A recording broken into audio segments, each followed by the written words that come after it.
दोस्तों नमस्कार, कैसे आप सब। उम्मीद करती हूँ कि आप सभी लोग अच्छे होंगे, स्वस्थ होंगे, मस्त होंगे। दोस्तों हलचल मची हुई पूरे देश में, संभल संभल करके आ रहा है वीडियो पे। तो मैंने भी देखा तो मुझे पता चला कि वहां पे मस्जिद को तोड़ा जा रहा है। मस्जिद के नीचे मंदिर होने का अंदेशा है, शक हुआ है।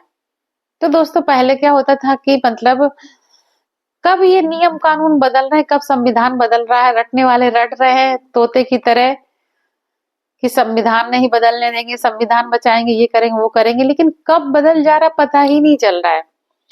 संविधान के तहत पहले ये था कि आपको सबूत देना पड़ता था, सबूत चाहिए होते थे, तब आपके ऊपर कोई कार्रवाई होती थी। लेकिन अब तो संविधान में तो ऐसा कहीं लिखा ही नहीं है कि आपको शक हुआ कि मस्जिद के नीचे मंदिर है तो ये मस्जिद तोड़ी जाएगी।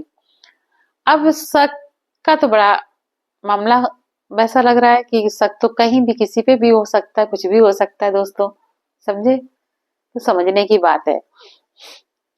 तो मैं बताती हूँ, एक मुझे कहानी याद आ रही है, मैं सोचती हूँ आपके साथ शेयर कर दूं। उसका कोई मतलब आप निकाल पाओ तो निकाल लेना, नहीं तो कोई बात नहीं है, कहानी तो कहानी होती है। एक आदमी था, मुर्गा लेके आया और सुबह हुई, मुर्गा ने बांग दी। आदमी उसके पास गया, बोला कि अगर कल से तुमने बांग दी तो तुम्हें मैं मार के खा जाऊंगा। सुबह आदमी मुर्गे के पास गया, देखा ना मुर्गे ने बांग दी और मुर्गे ने लेकिन पंख फड़फड़ाए। अगले दिन आदमी उसके पास गया कि तुमने अगर अब किसे पंख फड़फड़ाए तो मैं तुम्हें मार के खा जाऊंगा। अगले दिन आदमी उसके पास गया तो देखा कि ना मुर्गे ने बांग दी, ना ही पंख फड़फड़ाए, लेकिन उसने गर्दन लंबी कर दी। आदमी फिर उसके पास गया, बोला कि अब की अगर तुमने गर्दन लंबी करी तो मैं तुम्हें मार के खा जाऊंगा। अगले दिन सुबह ना मुर्गे ने बांग दी, ना पंख फड़फड़ाए, ना ही गर्दन लंबी करी। आदमी ने कहा कि तुमको अंडा देना होगा, अगर तुमने अंडा नहीं दिया तो तुम्हें मार के खा जाऊंगा। मुर्गा रोने लगा। आदमी ने पूछा कि रो क्यों रहे हो। मुर्गे ने कहा मैं रो इसलिए रहा हूं कि जब मारा ही जाना था मुझे तो इससे अच्छा कि मैं बोल के मर गया होता। मतलब जब पहले दिन उसको रोका गया था कि भाई तुम बोलना नहीं, तुम बांग नहीं देना, आवाज नहीं लगाना, तो उसको पता होता कि अगर मैं मारा ही जाऊंगा, हर हाल में मैं कुछ भी कर लूं, मैं मारा ही जाऊंगा, तो इससे अच्छा कि उस दिन वो बोल के मर गया होता। तो मुर्गा यही कहता कि अगर मैं बोल के मर गया होता तो मेरा जमीर जिंदा होता कि हाँ मैं डरा नहीं, मैं बोल के मरा हूं, कोई बात नहीं, कोई फर्क नहीं पड़ता है। दोस्तों एक बात और है कि भारत देश जो है ना बहुत बड़ा है, क्षेत्रफल में बहुत बड़ा है। बाकी सारे देश छोटे छोटे से हैं और इसी का हिस्सा है पाकिस्तान, बांग्लादेश और भी बहुत सारे देश हैं जो इसी से अलग हुए हैं, भारत से ही। लेकिन भारत पे कोई कमी नहीं आई, उसकी जमीन में कोई कमी नहीं है। बहुत जमीन है, भारत में बहुत जमीन है। इतनी सारी जमीन होने के बावजूद भी भारत से पहले स्टार्टिंग में क्या क्या खत्म किया गया, किसी को कोई अंदाजा नहीं है। क्योंकि इंसान की जिंदगी कितनी होती है, 60-70 साल जी पाता है मुश्किल के, सरक जाता है, चला जाता है। तो जब हम लोग छोटे छोटे थे तो देखते थे कि हमारे यहाँ बाग हुआ करते थे, उनका कोई मतलब सरकारी बाग होते थे जो सरकारी जमीनों पे होते थे, किस कोई उसका मालिक नहीं हुआ करता था कि हाँ भाई वहां से कुछ ले नहीं सकते हो। बाग हुआ करते थे तो उनमें सारे फल फ्रूट, पत्तियां, जड़ी बूटियां सब कुछ मिला करती थी, आसानी से मिल जाती थी।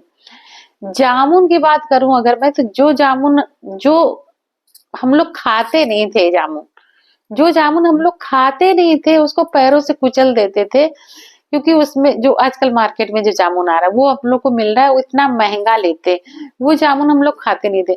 बड़ा बड़ा सा जामुन होता था, इतना बड़ा बड़ा, रसीला जोशीला, फलेंदा बोलते थे उसको हम लोग अपनी भाषा में। बहुत होता था, इतना होता था कि हम लोग खुद बिन बिन के लाते थे। तो जो लकड़ी के बर्तन होते थे, पला बोलते हैं, झाबा बोलते हैं, बड़े बड़े से होते हैं, गांव में आज भी उनमें मतलब सामान भर के रखते हैं, आलू वगैरह और भैंसों को चारा वारा भी देते हैं, तो वो भरे हुए घरों में रखे रहते थे, और जो बहुत ज्यादा टेस्टी होते थे वो खाए जाते थे, और दिन भर खाए जाते थे। हम लोग बच्चे बच्चे होते थे तो दौड़ भाग के दिन भर खाते रहते थे, दिन भर खाते रहते, ऐसे चलता रहता था। आम इतने लाए जाते थे बिन बिन के कि कुछ पूछो मत। जो मार्केट में आज हमें देखने को भी आम नहीं मिल रहा है, और जो मिल रहा है जो, तो उसका तो आप दाम जानते ही हो, ठीक है। तो सबसे पहले तो नजर पड़ी उस पे, किसी की बुरी नजर पड़ी, और इस देश से वो सारे बाग कटवा दिए गए। अब गरीबों के बच्चों को कुछ नहीं है, मतलब सरकारी कुछ नहीं मिलने को है। तो पहले मैं बात कर रही थी फल फ्रूट्स की, ठीक है, वो खत्म कर दिए गए। जबकि इतनी जमीन होते हुए भारत में क्या जरूरत थी फलों वाले पेड़ काटने की? सोचना जरा कि दिमाग कहाँ पर लोगों का है, किसकी बुरी नजर लगी देश को? फल वाले ही बाग क्यों काटे गए? या अगर जमीन की जरूरत थी तो और भी बहुत सारी, जो बम्बूर वाली जो जमीन थी बहुत सारी, वो भी मेरे यहाँ था, उसको जंगल बोलते थे, मतलब बम्बूर वाला, बमरहिया बोला जाता था उसको, इतना बम्बूर था वहां पे, तो उसको बमरहिया ही बोलते थे, बहुत एकड़ में फैला हुआ था। तो वो भी तो, अगर जमीन की जरूरत थी किसी को, तो बमरहिया काटे जा सकते, बमूर काटे जा सकते थे, हटाए जा सकते थे, अच्छे फलों वाले पेड़ लगाए जा सकते थे, और भी ज्यादा की पब्लिक को, जनता को और भी ज्यादा मिले। तो ये हमें इतना महंगा महंगा मोल खरीदने की आज जरूरत नहीं पड़ती, ठीक है दोस्तों। तो ये तो रही फल फ्रूट की, इस पे नजर लगी। उसके बाद में आती हूँ पानी। जो नदियां नहरों बम्बों का पानी हुआ करता था, बहुत ही निर्मल स्वच्छ। हम लोग बाहर जाते थे खेतों वेतों पे तो बम्बे का भी पानी पी लेते थे, नहरों का भी पानी पी लेते थे, तालाबों का भी पानी पी, इतने तालाब ही होते थे कि उनमें पानी साफ स्वच्छ एकदम भरा रहता था, बहुत। क्योंकि बारिश होती थी, इतनी धुआंधार बारिश होती थी कि गांव और तालाब एक हो जाया करते थे। उसके बाद फिर वो 5-6 महीने के बाद पानी एकदम नॉर्मल हो जाता था, धीरे धीरे करके साफ होने लगता था। जो मिट्टी विट्टी होती थी वो बैठ जाती थी, पानी ऊपर साफ आ जाता था। नदी नाले बम्बे में खूब नहाए, घूमे फिरे, सब कुछ किया, एंजॉय किया, ठीक है। बम्बे बंद कर दिए गए। आपने देखा होगा ये जो सिटियों में, यहाँ तक हमारे घरों के आसपास भी बम्बे थे, कल्याणपुर में, ये सारे बंद हो गए। जो लोग कल्याणपुर के रहने वाले हो जानते होंगे किस तरीके से बंद हुए। नहरों का पानी बंद कर दिया गया। नहरों का पानी अपने आप बंद नहीं हुआ दोस्तों, रोका गया है। न बहुत सारी तो नदियां नहरें ऐसी हैं जिनको डिवाइड किया गया, मोड़ा गया इधर उधर। आप तो जिधर उसकी खुदाई कर दोगे, जिधर आप पानी छोड़ दोगे, पानी उधर ही जाएगा। तो ये अपने हिसाब से किया गया कि अपने लोगों को किधर पानी की जरूरत है उधर पानी छोड़ा जाए, जिसको पानी नहीं देना उधर का पानी बंद कर दिया जाए, ठीक है। तो ये तो नदियां नहरें गंगा जमुना की बात हुई। ये प्राकृतिक संपदा थी, ये हमसे छीन ली गई, ठीक है। अब आते हैं उस पे, अभी अभी एक पॉइंट बाकी है, गायों वाला। जो गाय का दूध होता था, इतना बढ़िया दूध होता था, बच्चों की परवरिश के लिए बहुत ही बेहतरीन, माँ के दूध से भी बढ़कर गाय का दूध होता था। और गाय ऐसा पशु थी कि मतलब बहुत साफ सफाई से रहती है गाय। भैंस तो कहीं भी बांध दो आप, गाय को साफ सफाई चाहिए होती है, वो गीले में बैठती भी नहीं है। तो आप बहुत कम जगह में उसको रख सकते हो, और अपने खाने भर का दूध वो देती रहती, 2-4 लीटर दूध देती। और बहुत, मतलब कद काठी में बहुत सारी गायें ऐसी होती जो बिल्कुल छोटी छोटी सी होती हैं, बिल्कुल छोटी छोटी सी, बकरी से थोड़ी बड़ी सी, लेकिन वो दूध दे देती है, मतलब आपकी जरूरत भर का 2-4 लीटर 5 लीटर दूध आपको दे देंगी, ठीक है। तो काम चलता रहता था। तो मैंने कई घरों में देखा कि मतलब लोग, भैंस का ज्यादा करना पड़ता है, बहुत भारी काम, लेकिन गाय को अब थोड़े से काम में भी रख सकते हो, दूध यूज कर सकते हो। तो गाय को, मतलब किस बहाना मार के गाय को छीन लिया गया। गाय दर दर भटक रही हैं, और कैसी कैसी कंडीशन में है, मौका लगा तो मैं बताऊंगी, दिल दहल जाएगा। ऐसी कंडीशन में गायें घूम रही हैं सड़कों पर। एक छोटी सी बात बताती हूँ, एक दिन मैं मार्केट से आ रही थी, एक गाय थी, उसने बच्चा दिया हुआ था, नवजात बच्चा था उसका, पीछे पीछे उसके, लेकिन उस गाय की आंख पे किसी ने ऐसे मारा कि उसकी आंख निकल के लटक रही थी। जबकि कद काठी में गाय थोड़ा ठीक लग रही थी। तो इतनी दुर्दशा देख के मेरा दिल दहल गया एकदम कि इसने बच्चा दिया, एक तो इसको इतना दर्द आंख का, ऊपर से इसने बच्चा दिया होगा तो इतनी पीड़ा सर पे भी, और क्या बताए, दिल ऐसे रोया कुछ पूछिए मत। तो अब ये गायों को कोई पाल नहीं सकता है, पालेगा वो मारा जाएगा, कोई गाय नहीं पाल रहा है गांव में कहीं भी। आप देखो दर दर की ठोकरें खा रही, भटक रही हैं गाय। माता को बता के माता के साथ में इतना शोषण, कौन है वो भगवान जो माफ कर देगा? जो असली भगवान है, जो रोम रोम में है, जो कण कण में है, वो तो माफ नहीं करेगा। हाँ, ये माफ, भले ही माफ कर दे भगवान, जिसको हमने खुद बनाया है, जिसको हम खुद लाए हैं, खुद बैठाया है कि भाई आप भगवान हो, तो वो तो माफ कर देगा। उसके अंदर क्या है, ना हाँ है ना है, न जीवन है न मृत्यु है, वो तो कर देगा माफ। लेकिन जो असली है, जो कण कण में व्याप्त है, वो माफ नहीं करेगा। तो ये तीन चीजें हो गई प्राकृतिक संपदा की, जो हमसे कब छीन ली गई हमें दोस्तों पता नहीं है। जो उस टाइम के लोग अभी कुछ बाकी है, उनको पता है कि हमसे क्या छीना। अब आती हूँ जो सरकारी, जो हमें सुविधाएं जो दी जाती हैं, वो किस तरीके से छीन ली गई।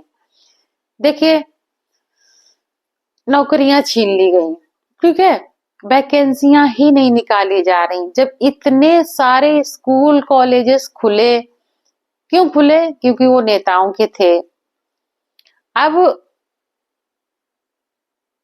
स्कूल कॉलेज इतना खोलने के बावजूद, इतना पढ़ लिख के, इतना जब जनसंख्या इतनी है, तो बच्चा जब, मतलब पेरेंट्स जागरूक हुए, भाई बच्चों को पढ़ाया एक उम्मीद लेके कि हाँ भाई मेरे बच्चे की नौकरी लगेगी, क्योंकि लगने भी लगी थी।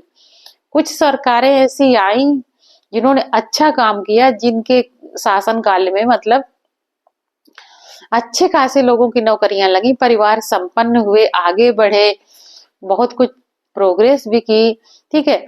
लेकिन उसके बाद फिर ऐसी नजर लगी कि सबसे पहले तो जो तैयार हुआ था युवा पीढ़ी नौकरी पाने के लिए, जस्ट कि बस अब नौकरी मिल ही जाए, इतनी जरूरत है ही है, कुछ है तो आए नहीं हाथे पल्ले किसी के, ठीक है। तो वैकेंसियां ही खत्म, ले लो नौकरी, ठीक है। उसके बाद फिर क्या हुआ, स्कूल पे धावा बोला गया कि जो नए बच्चे तैयार हो रहे हैं वो ना तैयार हो पढ़े लिख के, क्योंकि जब पढ़े लिखे होंगे ही नहीं तो फिर कहने को तो मिलेगा ना कि भाई आप इस लायक ही नहीं हो, तो आपको कैसे नौकरी मिलेगी। तो जब वो साधन ही नहीं है तो बच्चे कैसे पढ़ेंगे, कैसे पढ़ेंगे। अब तीसरा पॉइंट बताती हूँ दोस्तों, जो मतलब जॉब में आए, जिनकी अभी नई भर्ती हुई, कैसे करके बेचारे थोड़ी बहुत भर्तियां जो निकली उनमें आ गए वो जैसे तैसे करके, तो उनकी पेंशन ही खत्म कर दी गई। अब देखना जरा पेंशन की वैल्यू तो, अब मैं क्या ही बताऊं, जिनको मिल रही होगी पेंशन वो जानते होंगे। मेरे तो पापा को मिल रही थी तो मुझे पता है पेंशन की वैल्यू। और जो बच्चों को पेंशन नहीं मिलेगी, आप बताइए जिंदगी भर वो आपकी सेवा करेगा, सरकारी नौकरी करेगा, ठीक है, जैसे तैसे करके अगर उसको मिल भी जाती है तो वो जिंदगी भर सरकारी नौकरी करेगा। उसके बाद फिर उसके पास पैसा जो होगा वो बच्चों के लिए मकान बनवाएगा, छत तैयार करेगा, बच्चों की शादी ब्याह करेगा। फिर उस पे क्या बचेगा, फिर उसपे क्या बचेगा जो वो अपना खाना खर्चा चलाएगा? कैसे चलाएगा दोस्तों, कैसे चलाएगा? तो ये रही सारी चीजें कि देखिए हमारे पास से कैसे छीनी गई चीजें और हमें पता ही नहीं चला। दोस्तों एक और न्यूज आ रही है अभी यूट्यूब पे ही, कि बिहार के जो खान सर हैं, जो कोचिंग चलाते हैं, जिनके 17 मिलियन फॉलोअर्स तो हैं ऑनलाइन वाले, बाकी और हैं, तो बच्चों ने हड़ताल की, मांग कर रहे थे अपनी, तो सर भी उसी में शामिल हो गए। जब सर शामिल हो गए तो उनको अरेस्ट कर लिया गया है और वो अभी एडमिट भी हैं, उनकी तबीयत खराब चल रही है। तो आप लोग जाके देख लेना वीडियो वीडियो, समझे। मुझे जितनी जानकारी थी मैंने उतनी बता दी थोड़ी बहुत। अगर वीडियो अच्छा लगा हो तो जो मर्जी है वो करिएगा। Good night.